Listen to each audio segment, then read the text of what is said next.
Golden State Media Concepts bring you Book Review Podcast, a haven for bookworms of all ages and the widest genres, from mystery to memoirs, romance to comedy, fantasy to sci-fi. If you love to read, this is a podcast for you. It's the Golden State Media Concepts Book Review Podcast.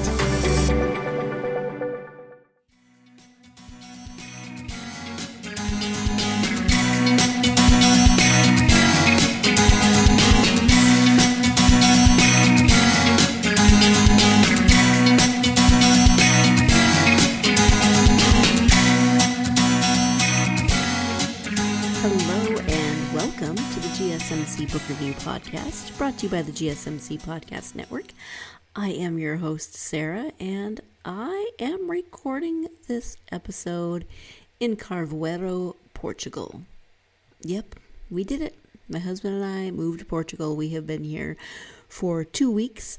I am overwhelmed in a good way, in a crazy way. The move itself was...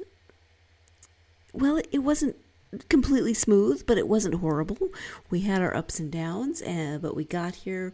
We have been settling in. I've been trying to get a little bit acclimated.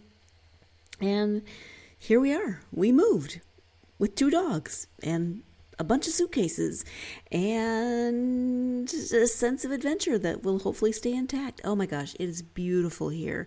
We flew into Porto, and then we spent a few days in Porto, and then we came to the Algarve, which is in the southern part of the country, where we are now living, and it's been raining, which is fine, although it's not usual for this time of year, but they need the rain. We need the rain, so that's been good. It's been a little damp and cold because we are near the Atlantic Ocean. It's very weird to have the Atlantic Ocean on the southern and western coasts instead of the eastern coast, like in the United States.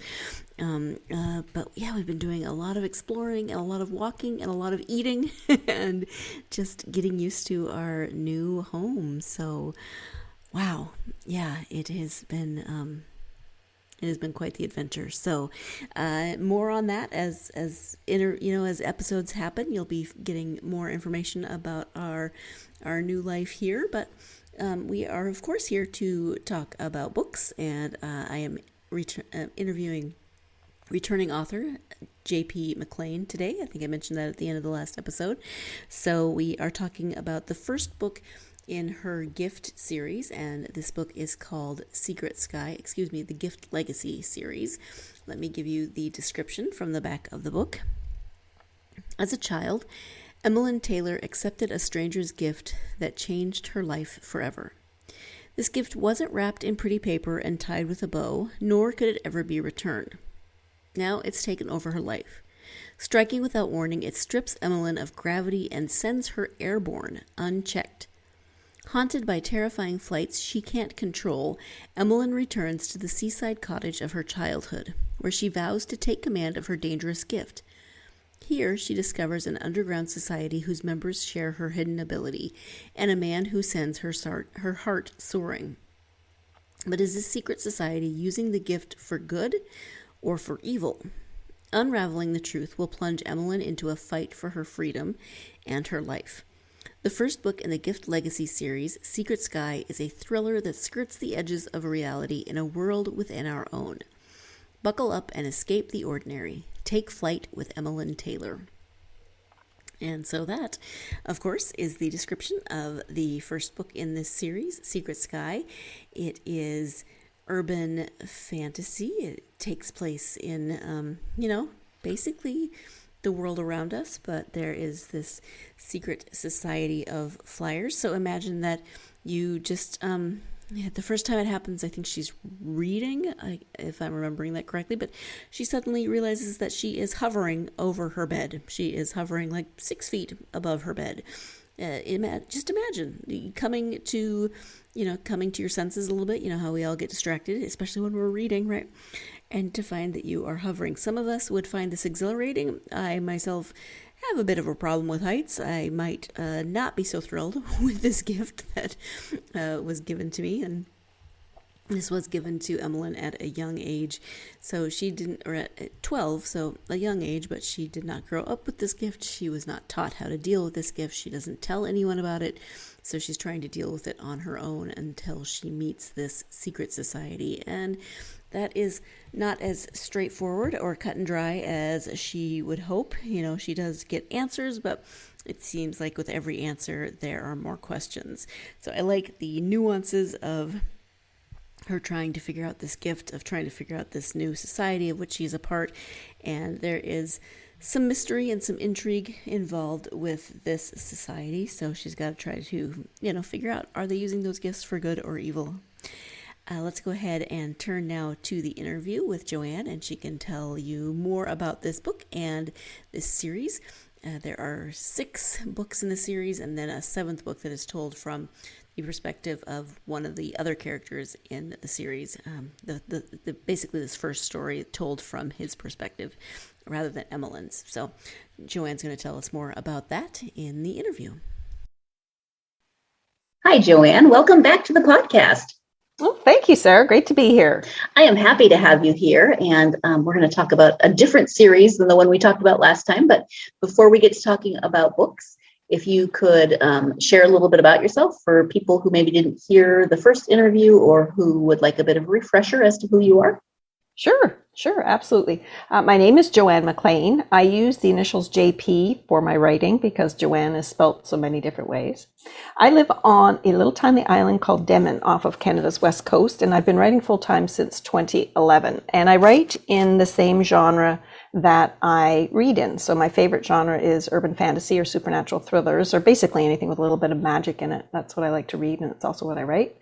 I've got 8 books out right now, 7 in the Gift Legacy series and 1 in, the Bloodmark series. And I've written 1 Christmas novella and several short stories. That's me in a little basket.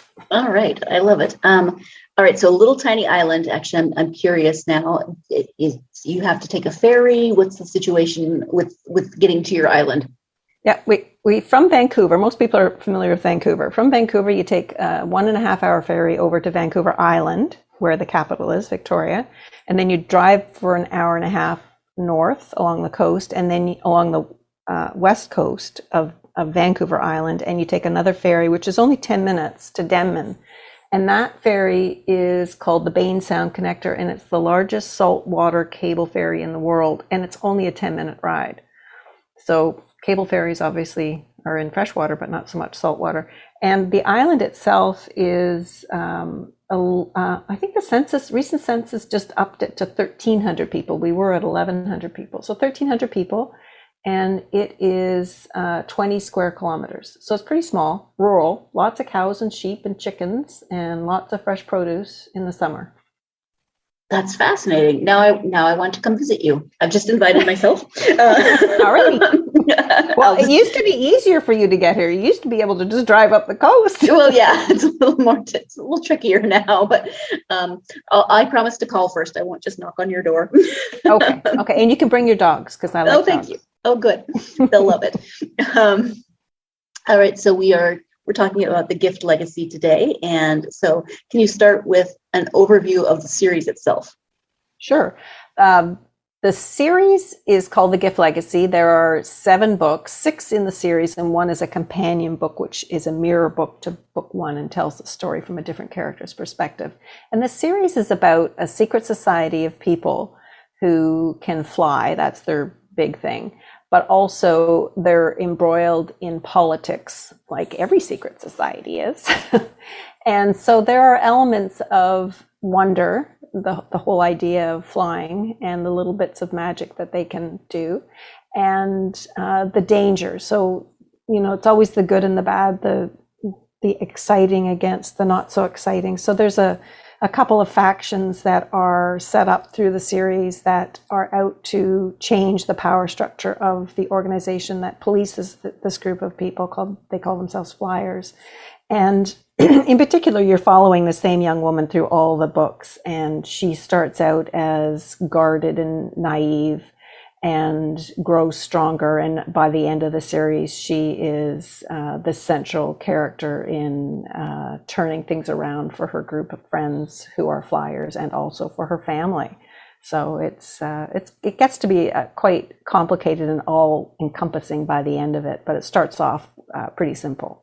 All right, so now that you know a little bit more about Secret Sky and the Gift Legacy series, we're going to go ahead and take our first break of the podcast. When we come back, more about this series and its characters. So stay tuned. You're listening to the GSMC Book Review Podcast, and I'll be right back.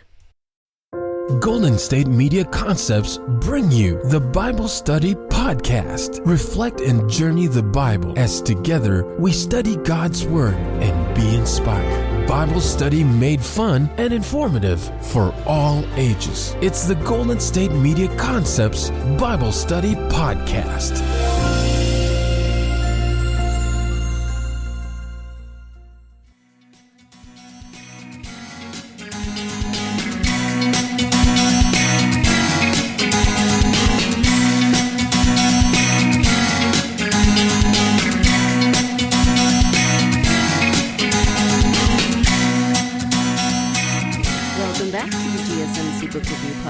I am speaking today with author J.P. McLean. We are talking about her Gift Legacy series, especially the first book in that series, Secret Sky. So let's go ahead and return now to the interview. And I was just reminding myself, I was looking on your website. So Secret Sky came out in 2018, was published, and then are all 7 books currently available? Yes, they are. Yeah, okay. They're all out. Ooh, that's awesome, because then people can read the entire series at once. And in terms of series, some people are great with jumping in the middle. Would you recommend that, or would you recommend reading them in order? Well, personally, I would recommend reading them in order. You can jump into them. If you read the reviews, I think you'll find that most people will say, or some people do say, that there's enough backstory slipped in to get the gist of what's going on. But in my mind, that first story where Emmeline learns what she is and how to fly, and when she first learns about the powerful enemies who now know who she is and what she is, even if she doesn't, I think that really sets the tone for the series. So I would start there.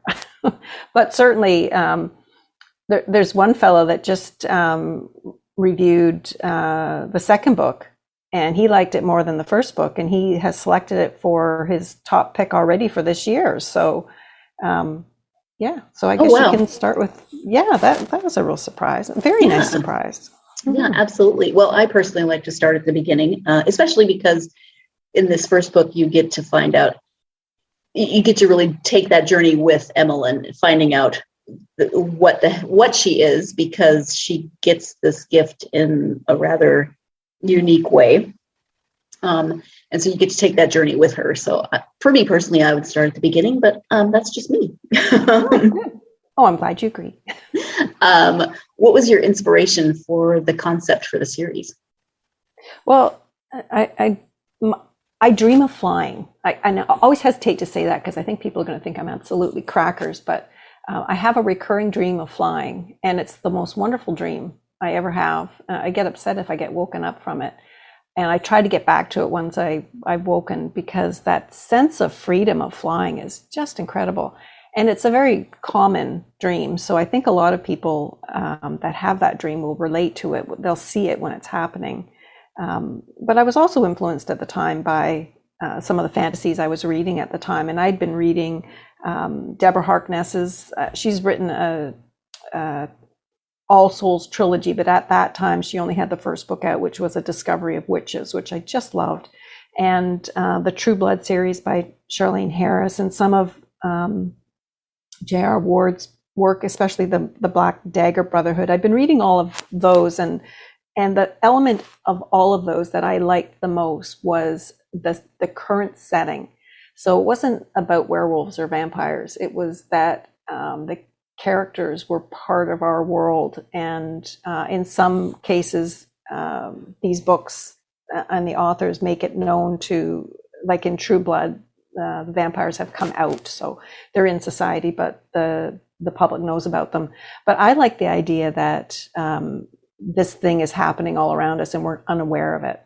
So it could be, the person bagging your groceries, takes off at night and flies, or, the person who's taking your picture at the license bureau where you get your car license is one of them. So that was the fascinating part for me. And I really wanted to recreate that element where a reader knows there's something that they know I have to suspend their disbelief, but they get sucked into it in such a way that maybe they question, maybe this could happen. That's my goal. That's what I hope. And that all came from my dreams of flying and reading these other books. Mm-hmm. I don't dream of fully flying, but I do dream that I can levitate a lot. So it's not quite the same, but if you're crazy, then so am I. We can be crazy together. Talk a little bit more about Emmeline and what you think about her will resonate with readers. Well, I think when she starts out withdrawn, guarded. Even though she's 22, she's naive in so many respects, immature, because her life's been hijacked by this debilitating gift. So her personality and her freedom have been stymied. And I think when people are growing up, they probably can relate to that. It may happen at different points in their lives, but I think that's something that you experience when you're just starting to discover really who you are. So I like to think that resonates with readers. I think that there's a part of her that's hurt and broken that really wants to be nurtured, but she doesn't get it. She's put these walls up, and her mother's got walls up. So I think that is something else that people can relate to. And then, of course, over the series, she blossoms then into quite a confident, strong woman. And I love hearing about people that can overcome these obstacles and make something of themselves. And that's where the story heads. And that, I think, is something that readers can really grasp hold of and look forward to. I think they can see it coming, the way the story is structured. So I hope that that's something that the readers will really enjoy. Mm-hmm. Did you do any particular types of research for the series as a whole? Oh my goodness. I have done so much research, and some of it is, I think writers are often worried that if they ever get accused of a crime and someone checks their search history on their computers, mm-hmm. it's just going to support that theory. So I did an awful lot of researching on the internet. So on the internet, I did things like surviving a fall from a height and hypothermia, ocean temperatures. I was always checking when sunsets and sunrises happen at different times of the year in different parts of the world. I had to look up the regulations for captaining a large yacht, the anatomy of an eye, paintball and laser tag. That was fun, watching paintball games and laser tag and learning about the equipment that they use. New Orleans customs and unique terminology. I did a little bit of research on that, as well as the radio earbuds that the flyers use to communicate in the end. And I also conducted tons of interviews. Doctors and nurses, local police, I phoned them up and asked them some questions. They were pretty good about answering. Talked to a few yacht owners and operators. So, some of those yachts are absolutely gorgeous.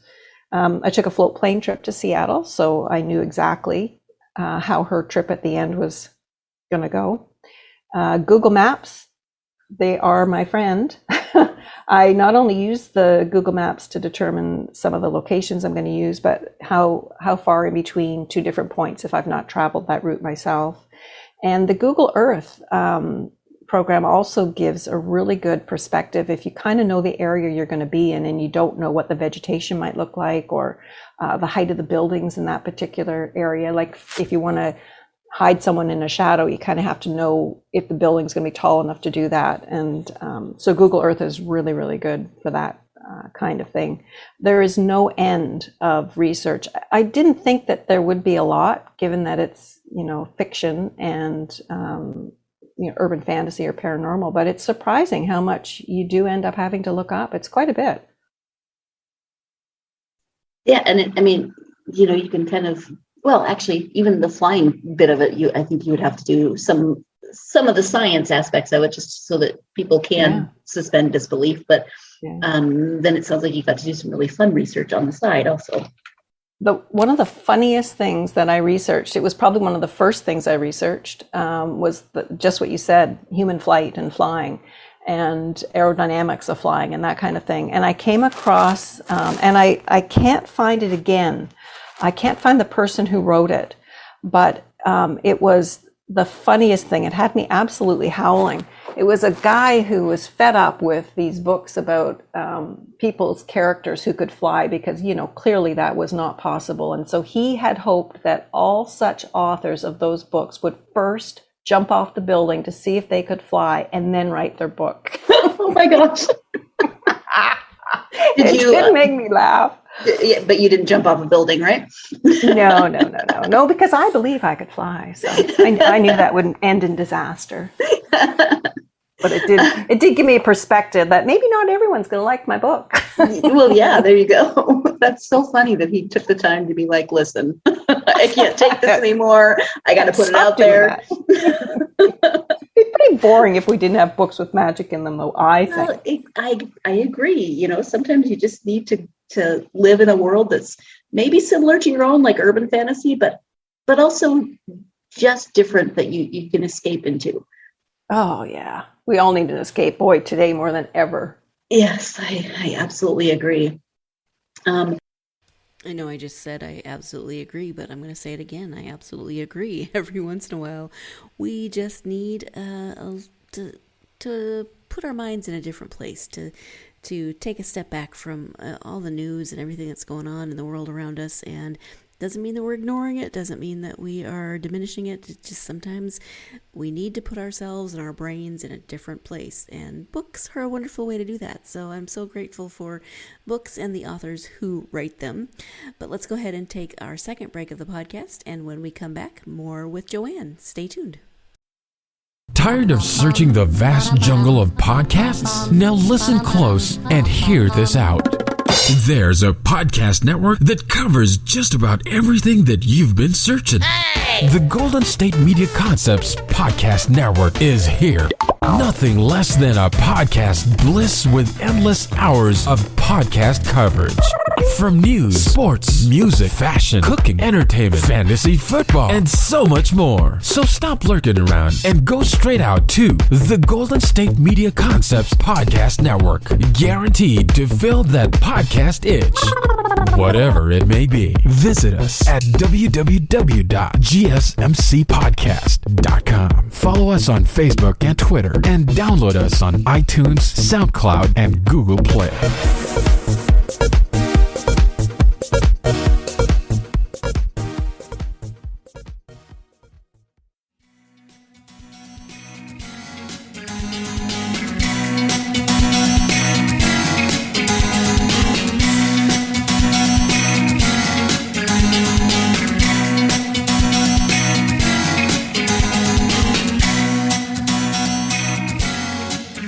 Welcome back to the GSMC Book Review Podcast and my interview with author J.P. McLean. When it comes to your characters, do you like to have a really good sense of the characters before you start writing, or how does that work for you? Do they tend to develop as you write? Yeah, I don't often have a fully formed character when I start writing. I will know certain things about them. Like, I'll know their purpose in the story. They're either the heroine, they're the sage, they're a troublemaker, they're the best friend. So I'll know those things about the characters. I'll know their approximate ages and probably their main goals over the course of the story. I'll know some of the obstacles they'll face. I don't know all of them. I'll know some of their strengths and weaknesses, but the bulk of their character is built as the story comes along and grows. I have an outline, but it's not detailed to that level. So I am surprised sometimes. Like, at one point, McLean had to become more physically capable than I had written her. And so I had to go back and add little tiny little bits that would indicate that she wasn't, a sloth, but she actually did have a little bit of a physical ability. And the other thing that I know before I start about the character is part of their personality comes from their background. So I already knew that Emmeline was keeping secrets her whole life. So she would be a mistrustful person and guarded, and she'd be good at lying. Jackson, I knew right from the beginning, was raised in a wealthy family. So he was going to be privileged and politically savvy and confident. So those types of personality characters I kind of know ahead of time, as like before the story starts, but most of it gets filled in later. Like, for example, and motivation is super key here. If the character does something that isn't justified by something that's happened before, something that motivates them, then I think the reader is not going to believe the story. They're going to drop out of the story. It's not going to ring true.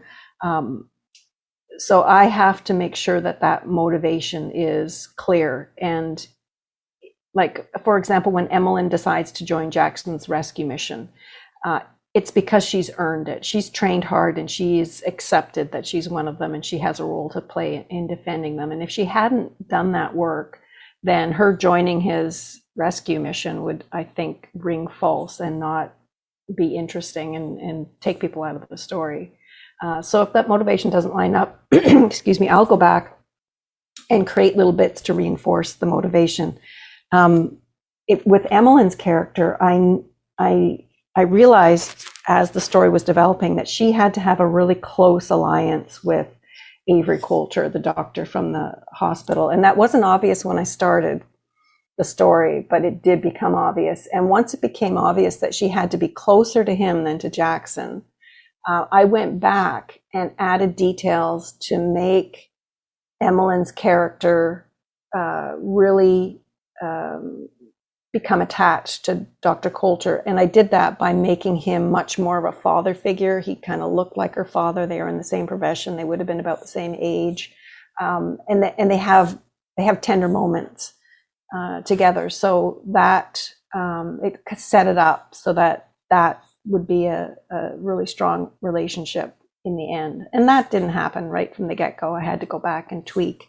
I think probably a lot of authors end up doing that, especially if the motivation doesn't come through. Mm-hmm. Yeah, that makes sense. I mean, you don't want people to suddenly be jarred out of the story because their character has just gone off the rails in a way that they completely didn't expect. Yeah. This is a little bit random, but when it comes to characters, do you have fun with naming them? Do you have difficult naming your characters? I have trouble naming pets, so I can't imagine naming every character in a book. How's that for you? Some of them come readily. Emmeline was a name I had heard many years ago, and I had always loved it. I always thought that was such a magical name, and so that one came to me immediately. I didn't even think about it. In terms of the other ones, no, they don't come to me readily. They don't come easily. There's a lot you can do in naming a character. One of the characters that comes out in later books is at least I don't think I touch on his name in the first book. It was a while ago now, so I'm not quite remember, but he's a villain and his name is Carson Mance. And I named him thinking about Charles Manson. I thought it's a similar sounding name. And so that had a factor in his particular name. And sometimes I want to make sure I have a diverse cast of characters. So if I'm not familiar with some other cultures, I'll look up common names in that culture. And often baby name websites are a good place to look for that. I've also gone straight to the phone book, the local phone book, and just ran my finger down the column and looked for inspiration there. Those are real people, at least, and they're real people in your neighborhood. You try not to use people in your exact neighborhood, but right. Someone in Vancouver, they wouldn't even know. And then I also, you have to make sure you're not always using names that start with the same letters or single syllable names or always 3-syllable names. If you've got a complicated character, sometimes it's fun to give them a more like Tiffany or something versus Chuck.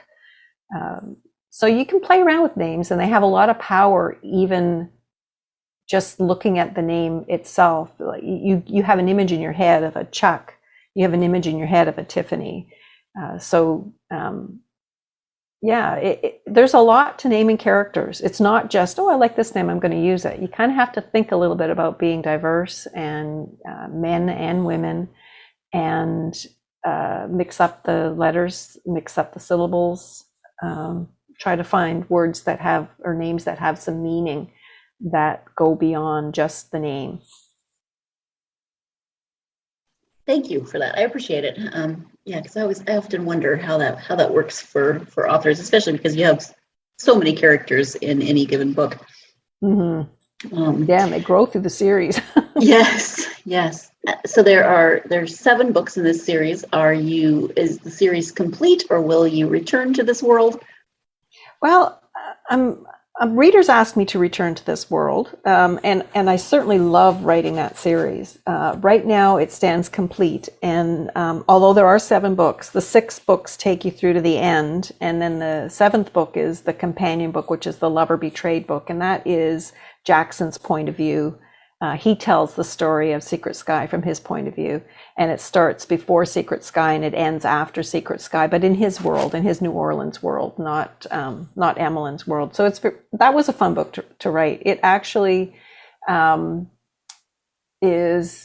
was fun writing from the man's perspective, because that was the first time I had done that. So that was a hoot. There's so many things men don't think about that we think they think about. And so that was testing all the time with my male friends to see if I was on the right track. But also how people interpret things is quite different. It doesn't necessarily mean male or female, but if you're having an argument with someone, your understanding of what's going on is often different from the perspective of the person you're having the argument with. And so in Emmeline's story, we see how she interprets the words that he's using. And then from his story, you see a completely different side, because he's hiding things too, and he doesn't want her to find out. She finds out some of it in Secret Sky, but she certainly doesn't find out all of it. And so when you read his story, you realize just how much he's hiding from her. And that was so much fun to write. I'm actually really glad that there is that book from the other perspective, because there were times in reading this book when I just wanted to reach through the pages and kind of smack that character upside the head, because he's got to have good reasons, but there are times when you're like, oh my gosh, you're just driving me a little crazy, dude. So having the book from his perspective, I think, would be a good way to get to know that character a little bit more and get to know his motivations. So anyway, let's go ahead and take our last break of the podcast. And when we come back, more with JP. So stay tuned. You're listening to the GSMC Book Review Podcast, and I'll be right back. Golden State Media Concepts Sci-Fi Podcast. Together we dive into the world of sci-fi and science fiction. From episodes of Star Trek, Star Wars, to The Walking Dead, Resident Evil, all the hot new science fiction movies from the back doors of Marvel or DC. The Golden State Media Concepts Sci-Fi Podcast. You'll never look at science fiction the same way again.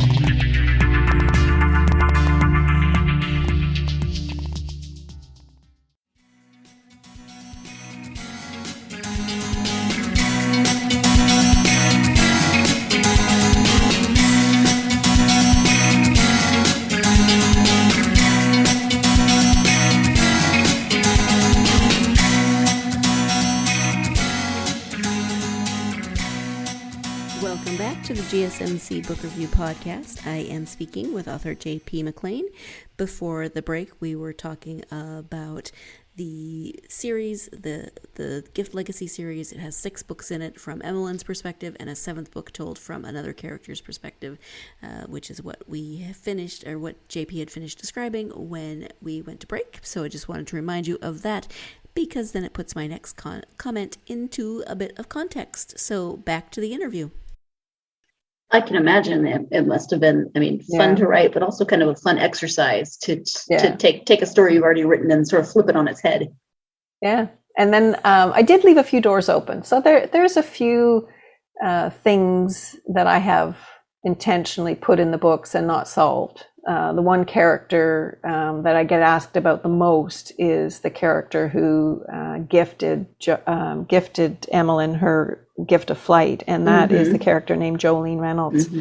And so I haven't told her story yet, and that's one that is in the back of my mind that I may go back to at some point. But in the meantime, I've kind of moved on. I am working on another series now, and you know about the first book. I'm on to the second book, but I've just recently started writing a screenplay for Secret Sky. And I got excited about this a couple of months ago. Netflix put out a call. They were looking for series and movies and episodic series that were written by Canadians in particular, and it's because I think the government gave them a whack of money, and so they were looking for projects to take on. And I didn't have a screenplay written. I didn't have the time, and I didn't have the knowledge to do it. So I submitted without a screenplay, and of course they didn't take it. But it gave me the motivation to learn how to do it. And so I've been taking some courses on screenwriting, and I have now got 2 projects on the go. I've got it set up as, or outlined anyway, not written, but outlined for a like a 2-hour movie, which won't be 2 hours, but about 2-hour movie, and then a 10-episode series. So I'm having a lot of fun with it right now, even though it's a completely different way of writing. Completely. The script writing is, I want to say bare bones, but it's more than that. It's very structured. Each description has to be written a certain way. And by that, I mean, it has to be courier. It has to be 12 pitch. There have to be set margins of a certain size, and they're all predetermined. A lot of software, like I think Word even has a template for a screenplay, so you can get a sense of what they look like. And if you download screenplays, you can see, that courier 12 pitch. And it's interesting. I haven't learned the history behind it, but I'd like to know the history about how they got to the point where it was such a structured format to that type of storytelling. But if you've got a 110-page script, the halfway point is page 55, and you better have that halfway point turning plot point on page 55. So that's a different way of writing for me. I'm much more loose and free when I'm writing my stories. I may think about how they should be structured, but I don't adhere to it if the story doesn't follow that structure. So getting Secret Sky to fall into those parameters is my biggest challenge right now. Yeah, that's fascinating to me. Just the structured nature of it, but then also taking a story that's written one way and turning it into a story that's written much different, because you can't put in all of the the inner voice sort of things that you would put into. And Secret Sky, the first thing I did was break it down into scenes. There are 306 scenes in that story, and a screenplay can have about 50. So that's how much you have to cut. So you can kind of double up on some of them, have 2 things happen at once. And sometimes you can allude to things fairly readily. An actor or actress could, in one sweeping gesture, take in something that may take you a paragraph to describe. So, you can cut it down that way, but boy, you really got to make some tough choices about what stays and what goes. That, in a nutshell, I think right there describes every reader's challenge or annoyance with movies, because right there you have 306 scenes in the book. You can have X number in a screenplay, and then what goes, what stays, and what goes, and then the reader is like, yes, but what about this? What my favorite scene isn't in here. That's right. So you're working on the screenplay, and you're also you mentioned earlier that you're working on the next book in the Bloodmark series. How is that going? Oh, I'm struggling. I usually do better outlines than I did with this last one. I kind of punched it in the nose every day. I sit down, I try to get 500 or 1,000 words written, and it's fighting me. So I'm still getting there, but I have a feeling that when I finish this one, I'm going to have to go back over it and do quite a heavy edit on it. So I don't know why. I just I suppose what I failed to do is be specific enough in that outline. So I kind of got midway and I fell into oh my goodness, what am I going to do now? Because I know how it starts, I know how it ends, but that middle bit, I thought I had enough in there, but I didn't. So oh no, building it up. Yeah, that has to be frustrating. Oh, it is, but I think it's very typical too. It's not an unusual situation to be in, I don't think, as a writer. So I'll get there. It's still going to be a good book. Is there anything that you can tell readers about the second one who have read the first one, without, of course, giving too much away? The second one is going to focus on her learning more about her role as a witness and her continuing frustration with being able to control or not control her dreams. And it's funny, isn't that this is that control issue? I must have a control issue because Emmeline had that too, controlling her gift.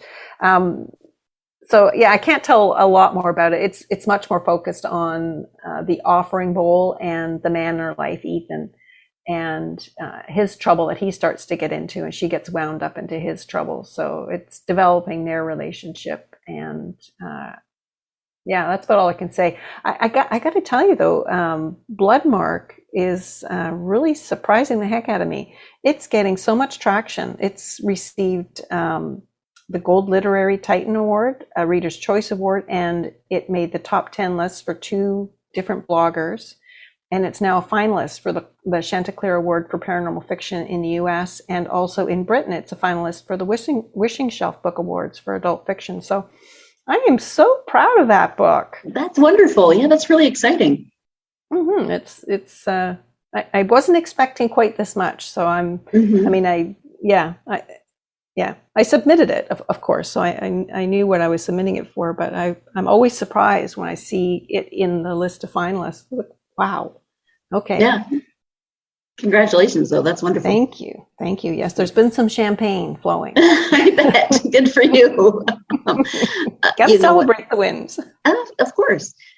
So I was noticing you said some control issues, which you were thinking with Emmeline and the main character in the Bloodmark series, but then also dreams. So these tend to be, 2 things that pop up. Yep. Yeah. And this, the dreams of her, my dreams influenced Emmeline. Right. In the second one, I gave her the dreams. Yes. So she's having the dreams. And so that's another common thread. And also strong women. They may start off naive, but they don't stay that way for long. So in both of those books, I think Jane started out pretty strong, but I like the strong female characters, I gotta say. Strong, but also with some things that, because of her dreams, she had a lot of secrets and she was very guarded, and kind of the same with Emmeline. She's got this secret that she doesn't want people to know. She's very guarded. So then learning to live with and embrace what makes them different and that they've struggled with for so long. Mm-hmm. Mm-hmm. Yeah. In terms of reading, when you read for yourself, what have you been reading lately? I just started Stephen King's Gunslinger. I like Stephen King, but so I just started that one. But my heart is still with anything magic. I read Victoria Aveyard's Red Queen series 3 or 4 months ago. Absolutely loved it. She's got a wicked imagination. And I'm always looking for books that are comps to my own, because you use those comp books to find new readers. And so 2 comps that I've recently found, Annette Marie's 3 Matches and a Margarita is part of her Guild Codex books. And they're really good. They're very entertaining and kind of kick-ass characters. And E.E. Holmes' Gateway books are also comparable in that they're magic set in this world, some secrets, women mostly trying to figure out what's going on and get the upper hand. So that's what I've been reading lately. Thank you. I love it. And then I mentioned your website earlier. So if you can give people your website as well as any place they can find you on social media. Oh, sure. I'll just give them the one because it's hard to remember when you're listening. It's jpmcleanauthor.com. And from there, you can find everything. You can find all of my connections. You can also sign up for my newsletter there if you want some free short stories. I write short stories, but I don't publish them. I typically give them away just to my newsletter readers. I will submit them for contests once in a while, but if you're interested in getting some free short stories, sign up there. And you don't have to stay on the list if you get the short stories and you don't enjoy them. Just get off the list, and I don't mind. I love hearing from readers. Yeah. Awesome. Okay, thank you. Is there anything we haven't covered during our time together that you would like to mention, either about either series or about writing, anything that we haven't covered? We've covered a lot of ground here. I love hearing from readers. It is all I can say. Contact me through my website or through social media. Keep reading, keep reviewing, keep enjoying those stories. Absolutely. Well, I want to thank you so much for taking time out of your day to talk to me about Secret Sky and the whole series. I really, really appreciate your time. Oh, thanks for having me. It's been great to talk to you again. Thank you once again so much to Joanne for joining me to talk about the Gift Legacy series, and especially this first book, Secret Sky. Also a little bit about her Bloodmark series.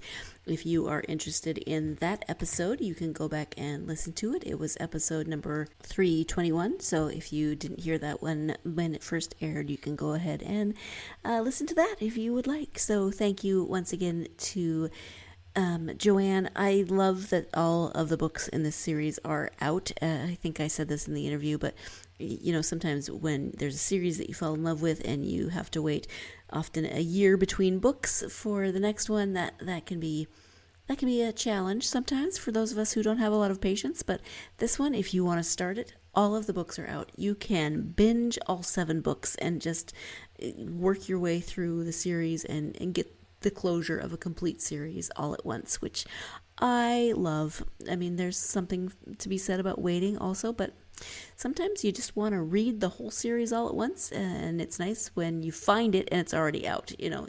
Usually I find a series, and even if I don't find it at the first book, there's maybe 2 out, and there's still years to wait for the series to conclude. So that is not the case here. So thank you to Joanne for joining me. Thank you, as always, to you, my listeners, for joining me. We would not have this podcast without you, so thank you so much for your support. If you have not done so already, I would love it if you would please follow us on social media: Facebook, Twitter, Instagram, and TikTok. Also, a review really helps us get the podcast out to more book lovers like yourselves.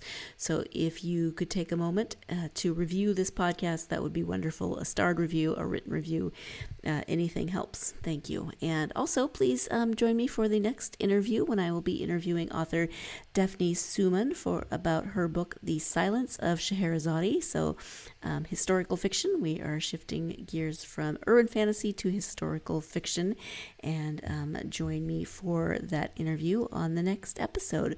Hope you're having a great week. Hope you have some fun weekend plans coming up, and as always, I hope whatever your plans are, they somehow involve plenty of time to get yourself lost in a good book. Thank you. You've been listening to the Golden State Media Concepts Book Review Podcast, part of the Golden State Media Concepts Podcast Network. You can find this show and others like it at www.gsmcpodcast.com. Download our podcast on iTunes, Stitcher, SoundCloud, and Google Play. Just type in GSMC to find all the shows from the Golden State Media Concepts Podcast Network, from movies to music, from sports to entertainment, and even weird news. You can also follow us on Twitter and on Facebook. Thank you, and we hope you have enjoyed today's program.